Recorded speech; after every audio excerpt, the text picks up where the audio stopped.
447 చెప్పేసి వెళ్ళిపోతాం సార్. ఒకటి 447 లో ఏమైంది? 447 లో మీకు ఏమైంది? నాకు అర్థం కాలేదు. చెప్పండి. 447 లో మీరు ఏదైతే 74 ఉండిందో 74 447 చేయడం వల్ల మీకు ఏమి ఇబ్బంది అండి? తక్కువ ఉన్నటువంటి ఆటల్ని ఎక్కువ చేశారు. సెంట్రల్ గవర్నమెంట్ ప్రకారంగా సెంట్రల్ గవర్నమెంట్ లెక్కలు ఏవైతే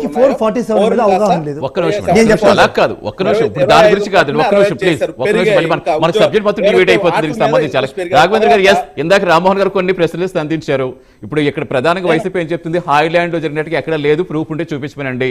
ప్రైవేట్ ప్లేస్ ఎక్కడ కదండి చందు గారు. నేను సిట్ రిపోర్ట్ చాలా క్లియర్ గా చదివాను. సిట్ రిపోర్ట్ లో ఓవరాల్ నేను ఒకటే చెప్తా ఉన్నా, వారు ఏదైతే సిట్ రిపోర్ట్ చెప్తా ఉన్నారో సిట్ రిపోర్ట్ చాలా క్లియర్ గా చెప్పింది. ఏం చెప్పింది? దాదాపు 97.55% వీళ్ళు ఏదైతే ఉద్యోగాలు ఇచ్చారో వాళ్ళు 736 రికార్డ్స్ ని పరిశీలించి ఆ 736 రికార్డ్స్ లో 718 రికార్డ్స్ లో ఏవైతే వాటిలో మార్పులు కానీ అదేవిధంగా దిద్దుబాట్లు కానివ్వండి అదేవిధంగా ఓవర్ రైటింగ్లు కానీ జరిగినట్లు సిట్ నిర్ధారించింది. ఇది కేవలం సిట్ ఒకటే కూర్చొని తీసినటువంటి నిర్ణయం కాదు. దీని మీద ఫోరెన్సిక్ ల్యాబ్ పంపించారు. ఫోరెన్సిక్ ల్యాబ్ కూడా దీని మీద క్లియర్ గా వాళ్ళు కూడా కులంకషంగా మొత్తం దాని మీద ఇన్వెస్టిగేషన్ చేసి దాన్ని తీసుకొచ్చారు. అంటే ఓఎంఆర్ షీట్ లో వీళ్ళు రఫ్ చేయడం కానీ లేకపోతే ఏదైతే వైట్నర్ వాడటం కానీ అదేవిధంగా అక్షరాల మీద మళ్ళీ అక్షరాలు రాయటం కానీ ఇటువంటివి జరిగాయి. అదేవిధంగా రెండో పాయింట్ ఇంకోటి నేనేం అబ్జర్వ్ చేశానంటే భారీగా సంతకాల ఫోర్జరీ ఏవైతే మూల్యాంకాలు చేసినటువంటి పత్రాలు ఏవైతే ఉన్నాయో దాదాపు 159 ప్లేసెస్ లో సంతకాలు అసలు మిస్ మ్యాచ్ పూర్తిగా. ఇంకొకటి ఎగ్జామినర్ సంతకం లేదా ఎవరైతే అక్కడ ఇన్విజిలేషన్ ఎవరైతే ఉన్నారో వాళ్ళకి సంబంధించినవి 29 చోట్ల మార్కులు మార్చేశారు. అదేవిధంగా దాదాపు 114 ప్లేసులు కరెక్షన్స్ జరిగాయి, వేరు ప్లేసులు. ఇదంతా కూడా వాళ్ళకి తెలియకపోతే సిట్లోకి వెళ్ళి చూసుకోండి. సిట్ రిపోర్ట్ క్లియర్ గా మెన్షన్ చేశారు. తర్వాత ఇంకొకటి ప్రైవేట్ రిసార్ట్కి మేము వెళ్ళలేదు, మేము చేయలేదని చెప్తున్నారు.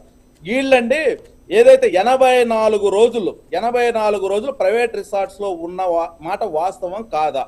ఏదైతే హాయ్లాండ్ ఏదైతే ఉందో వీళ్ళు 2 చోట్ల అంటే ఫస్ట్ డిజిటల్ ఎవల్యూషన్ అయిపోయిన తర్వాత కోర్టు మట్టికాయలు పెట్టిన తర్వాత ఆ టైంలో డిజిటల్ ఎవల్యూషన్ కోర్టు మాకు సంబంధం లేదు. అది ఎవరైతే అభ్యర్థులు రాసిన అభ్యర్థులు వాళ్ళు కోర్టుకి వెళ్ళి కోర్టులో అప్పీల్ చేసుకోవడం వల్ల కోర్టు ఏం చెప్పింది? As per notification digital evolution లేదు కాబట్టి మాన్యువల్ ఎవల్యూషన్కి వెళ్లాల్సిందే అని చెప్పింది. సరే వీళ్ళు మాన్యువల్ ఎవల్యూషన్కి వెళ్ళేటప్పుడు ఒక ప్రాసెస్ లో అంటే గవర్నమెంట్ కి సంబంధించిన ఏదైనా ఒక ప్లేస్ ఐడెంటిఫై చేసుకొని కొన్ని ఐడెంటిఫైడ్ పీపుల్ ఐడెంటిఫై చేసుకొని మీకు అంతగా కోవిడ్ టైంలోనే రిజల్ట్ రిలీజ్ చేయాలని ఆత్రత మీకు ఉంటే వాళ్ళందరినీ క్వారంటైన్ లో పెట్టేసి వాళ్ళకి అక్కడే చేయొచ్చు కదా. అదేవిధంగా అక్కడ 17 రోజులు సీసీ కెమెరా లేనటువంటి పరిస్థితి కూడా ఏదైతే సిట్ రిపోర్ట్ లో పొందుపరిచినటువంటి విషయం కూడా వీళ్ళు చూసుకోవాలి. అదేవిధంగా కొన్ని రోజులు ఏదైతే మళ్ళీ అక్కడ ఇష్యూ వచ్చిన తర్వాత విజయవాడకు కూడా ఈ పేపర్లు ఏవైతే ఇంకొకసారి ఎవాల్యుయేషన్ చేయడం కోసం పంపించినటువంటి విషయం అయితే మీరు చాలా క్లియర్ గా అర్థం చేసుకోవాలి. ఈ ఓవరాల్ గా ఈ దర్యాప్తులో మనం చాలా క్లియర్ గా అర్థం చేసుకోవాలి ఏంటంటే ఆన్సర్ బుక్లెట్ ఏదైతే ఉందో ఎగ్జామినర్ అంటే ఫస్ట్ ఇనిషియల్ గా ఎవాల్యుయేషన్ చేసింది వాళ్ళే, ఈ పర్సన్ కి ఇన్ని మార్కులు కరెక్ట్ అని ఫైనల్ గా వాలిడేట్ చేసింది కూడా ఒకే వ్యక్తి. ఇటువంటి సంతకాలు కూడా ఐడెంటిఫై చేసినటువంటి పరిస్థితి కూడా చాలా క్లియర్ గా మనం ఏపీపీఎస్సీలో చూసాము. మీకు అంత ఇప్పుడు సిట్ రిపోర్ట్ మీద మీకు అనుమానాలు ఉన్నాయనుకుంటారా? డైరెక్ట్ గా సిట్ రిపోర్ట్ ని మీకు ఏం అనుమానాలు ఉన్నాయి అనుమానాలు బయటికి చెప్పండి. ఇప్పుడు పలానా దగ్గర హ్యాండ్ రైటింగ్ కోర్టు ఏం చెప్పింది రామ్మోహన్ గారు ఏమడిగారంటే రాఘవేంద్ర గారు మీ దగ్గర ఏమన్నా రిపోర్ట్స్ ఉన్నాయి మీరు బయట పెట్టండి. అదేవిధంగా సిట్ రిపోర్ట్ చెప్తున్నా నేను. సిట్ రిపోర్ట్ ఉంది. సిట్ రిపోర్ట్ ప్రభుత్వం తరఫున హైకోర్టు ఏదైతే సిట్ నియమించిందో సిట్ తరఫున రిపోర్ట్ ఇచ్చింది. ఆ రిపోర్ట్ లో కులంకుశంగా ఏదైతే ఫోరెన్సిక్ కానీ అదేవిధంగా సిట్ అధికారులు కానివ్వండి వాళ్ళేం అల్లా తప్ప వాళ్ళు కాదు, వాళ్ళందరూ దీని మీద ఇన్వెస్టిగేషన్ చేసి ఒక రిపోర్ట్ తయారు చేసి ఇచ్చారు. దానిలో మీకు ఎక్కడైతే డౌట్లు ఉన్నాయో దాన్ని బయట పెట్టండి. తర్వాత డిఎస్సి విషయంలో కూడా మేమేం చెప్పాం మీకు అనుమానాలు ఉంటే ఎవరి అభ్యర్థిత్వం మీద అంటే ఏ టీచర్ యొక్క నియామకం మీద మీకు అనుమానాలు ఉన్నాయో అతనే తీసుకురండి. నిన్న జగన్మోహన్ రెడ్డి గారు ఆయన దుర్గయ్య దాని గురించి మాట్లాడాడు. దుర్గయ్య అనే వ్యక్తి గురించి ఆయన ఒకటి మాట్లాడాడు. డిఎస్సిలో అతనికి ఎందుకు ఇవ్వలేదు అని చెప్పేసి క్వశ్చన్ చేశారు. దుర్గయ్య గారు ఇనిషియల్ గా డాక్యుమెంట్స్ ఏవైతే డిఎస్సిలోకి అప్లోడ్ చేసేటప్పుడు ఆయన ఏవైతే స్టేట్ లెవెల్లో కానీ అదేవిధంగా డిస్ట్రిక్ట్ లెవెల్లో ఆడినటువంటి సర్టిఫికేట్లు అప్లోడ్ చేశాడు. యాజ్ పర్ జియో నెంబర్ 4 ప్రకారంగా ఏదైతే ఉందో దానిలో క్లియర్ గా మెన్షన్ చేశారు. ఏం చేశారు? మీరు ఎప్పుడైతే నేషనల్ ఛాంపియన్స్ కానీ లేకపోతే నేషనల్ ఒలింపిక్స్ లో కానివ్వండి, అదేవిధంగా నేషనల్ గేమ్స్ లో కానివ్వండి, అదేవిధంగా ఇండియన్ రిలేటెడ్ ఏమైనా గేమ్స్ ఆడుంటే ఆ డాక్యుమెంట్స్ అప్లోడ్ చేయండి, ఇవి మాత్రం ఎలిజిబిలిటీ అని చెప్పారు. తర్వాత వీళ్ళు మాట్లాడుతున్నారు జియో 447 ఎందుకు తెచ్చారు? జియో 47 డిఎస్సి నోటిఫికేషన్ కంటే ముందు వచ్చిందా తర్వాత వచ్చిందా? అది ముందే వచ్చింది. ముందే వస్తే మీకు దాని మీద ఇబ్బందులు ఉంటే, మీకు దాంతో సమస్యలు ఉంటే మీరు అసలు డిఎస్సి ఎగ్జామ్నే మీరు వ్యతిరేకించవచ్చు కదా. దాని మీద 336 కేసులు ఎందుకు వేశారు? రిజల్ట్స్ వచ్చిన తర్వాత ఎవరినో 4-5 పట్టుకొని వచ్చేసి అక్కడ అన్యాయం జరిగిపోయింది, ఇక్కడ వాళ్ళకు ఉద్యోగాలు రాలేదు, ఇక్కడ వాళ్ళకు ఉద్యోగాలు రావు. ప్రభుత్వం అనేది ఒకటి ఉంది, ఒక వ్యవస్థ ఉంది, వ్యవస్థ ప్రకారం ఉద్యోగాలు ఇస్తారన్న విషయాన్ని వైసీపీ వాళ్ళు గుర్తుపెట్టుకోవాలి. గిరీష్ గారు వస్తాను, నేను ఒకసారి వస్తాను, మధుసూదన్ గారు వాయిస్ తీసుకుని వస్తాను.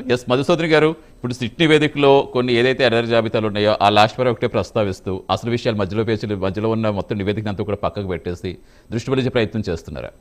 సార్ ఇప్పుడు ఈ సిట్ ఇచ్చినటువంటి రిపోర్ట్లు ఇవన్నీ కూడా టీడీపీ వాళ్ళు ఈ ఏపీపీఎస్సీలో అవకతవకలు జరిగాయనేటువంటిది వాళ్ళకి పరిపూర్ణంగా నమ్మకం ఉండదు అనిపిస్తుంది కదా. మాకు ఏపీపీఎస్సీ అనేటువంటిది నిక్కచ్చుగా నిజాయితీగా జరిగింది జగన్మోహన్ రెడ్డి గారి యొక్క సమక్షంలో అనేటువంటిది మాకు నమ్మకం ఉంది. అదేవిధంగా డిఎస్సిలో అవకతవకలు జరిగాయని మాకు అనుమానం ఉంది. భూ వివాదాలు లేకపోతే వేరే అక్రమాలు అంటే ఎంతసేపు మాట్లాడుతున్నా పర్వాలేదు, ఇలాంటివి ఏంటంటే సున్నితమైన అంశాలు, విద్యార్థి విడిపోయిన సంబంధాలు. కాబట్టి డిఎస్సీ లోకేష్ గారు ఆధ్వర్యంలో క్లీన్ చిట్ గా జరిగిందని చెప్పినటువంటి తెలుగుదేశం పార్టీకి వాళ్ళకి నమ్మకం ఉంది. ఈ రెండింటి మీద సిబిఐ విచారణ జరపమని చెప్పని వారం రోజుల ముందు జగన్మోహన్ రెడ్డి గారు వీళ్ళకి ఒక సందేశాన్ని పంపారు. ఇప్పటిదాకా వాళ్ళు అబ్బా కొడుకు ఎందుకు ఎందుకు రాలేకపోయారు? మీరు మాట్లాడేసేపు మేము మాట్లాడలేదు సార్. తీసుకుంటాను ఇద్దరు గిరీష్ గారు కూడా మాట్లాడాలి కదా. ఇంకొకటి సార్, ఆ తర్వాత వీళ్ళు ఏం చెప్తున్నారు సార్, ఇంకా రిటర్న్ టెస్ట్ లో ఎక్కువ మార్కులు వచ్చిన తక్కువ మార్కులు వచ్చిన వాళ్ళకి ఈ ఇంటర్వ్యూలో ఎక్కువ మార్కులు వచ్చినాయి, అందువల్ల అక్కడ అవతవకలు జరిగాయనేటువంటిది మెయిన్ అభియోగం, వీళ్ళు చేసేటువంటి అభియోగం సార్. చంద్రబాబు నాయుడు గారి హయాంలో ఇంటర్వ్యూ వ్యవస్థ ఏ విధంగా ఉండింది, జగన్మోహన్ రెడ్డి గారి ఇంటర్వ్యూ వ్యవస్థలో ఏ విధంగా ఉండేటువంటి కూలంకషంగా అర్థం చేసుకోవాలి, ప్రజలు అర్థం చేసుకోవాలి. చంద్రబాబు నాయుడు గారి హయాంలో ఏపీపీఎస్సీలో ఇంటర్వ్యూ జరిగేటప్పుడు ఒకే ఒక బోర్డు ఉండింది. ఏపీపీఎస్సీలో ఇంటర్వ్యూ బోర్డు ఒకే ఒక బోర్డు ఉండింది. దాంట్లో సివిల్స్ అధికారి ఒకే ఒక అధికారి, ఒకే ఒక అధికారి ఆధ్వర్యంలో ఒకే ఒక బోర్డు ఉంది. ఆ బోర్డు అందరినీ కూడా ఇంటర్వ్యూ చేసేటువంటి పరిస్థితి. కానీ జగన్మోహన్ రెడ్డి గారు వచ్చిన తర్వాత ఏపీపీఎస్సీలో 3 బోర్డులు పెట్టాడు. 24 మంది సివిల్స్ అధికారులు, 6 మంది వీసీలు, 3 బోర్డులు. ఈ 3 బోర్డులలో నువ్వు క్యాండిడేట్ ఏ బోర్డుకు పోతాడో తెలియదు, క్యాండిడేట్కి తెలియదు. అదేవిధంగా ఏ క్యాండిడేట్ మన బోర్డుకు వస్తాడో బోర్డుకు తెలియదు. జంబ్లింగ్ విధానం. ఆటోమేటిక్గా ఏ బోర్డుకో ఏ క్యాండిడేట్ పోతాడో తెలియని విషయం. ఏ బోర్డులో మెంబర్ కానీ ఏ క్యాండిడేట్ కానీ నేను నీ బోర్డుకు వస్తాను లేకపోతే నువ్వు నా బోర్డుకి రా అని చెప్పేటువంటి పరిస్థితి ఇక్కడ లేదు. ఇంత పకడ్బందీగా జగన్మోహన్ రెడ్డి గారు చేస్తే అక్కడ అవకతవకలు జరిగాయంటారు. ఇప్పుడు ఈ వల్ల ఈ సిగ్నేచర్స్ ఎందుకు తేడా వచ్చినాయి సార్? సిగ్నేచర్స్ ఎందుకు వచ్చినాయి? సిగ్నేచర్స్ తేడా వచ్చింది అదంతా వాస్తవం సార్. నిజంగా వీళ్ళు వాస్తవం అంటే వీళ్ళకి శక్తి నివేదిక పైన దేనిపైన వీళ్ళకి అనుమానాలు, నమ్మకం లేదు. ఏదైనా సరే వాళ్ళకి అనుకూలంగా వచ్చినటువంటి నివేదికలు మాత్రం అనుమతిస్తారు. ఇప్పుడు వాళ్ళకి నమ్మకం, మీకు నమ్మకమా కాదు, కావాల్సిన న్యాయం ఎవరికి కావాలి, న్యాయం ఎవరికి కావాలి. అందుకే సార్ ప్రజలు న్యాయ నిర్ణేతలు.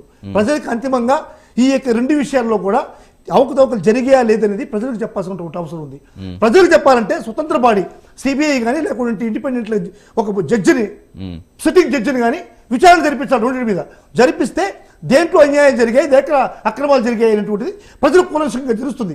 మేము YSR Congress party state spokes person గా జగన్మోహన్ రెడ్డి గారి యొక్క ఫాలోయర్ గా నేను వీళ్ళని క్వశ్చన్ చేస్తున్నా. అంటే కాదు, డిఎస్సీతో పోలిస్తే గ్రూప్ 1 కూడా తీసుకొచ్చి సిబిఐ కోరటం దృష్టి మరల్చే దానికి ఏం చెప్తారు? అది కూడా వీళ్ళు తప్పు వాళ్ళని కాదు, జనరల్ గా చెప్పండి. ఇప్పుడు డిఎస్సీ అయినా సరే ఏపీపీఎస్సీ అయినా సరే 2 ప్రభుత్వం చేసేటువంటి ఆర్గనైజేషన్ వ్యవస్థ.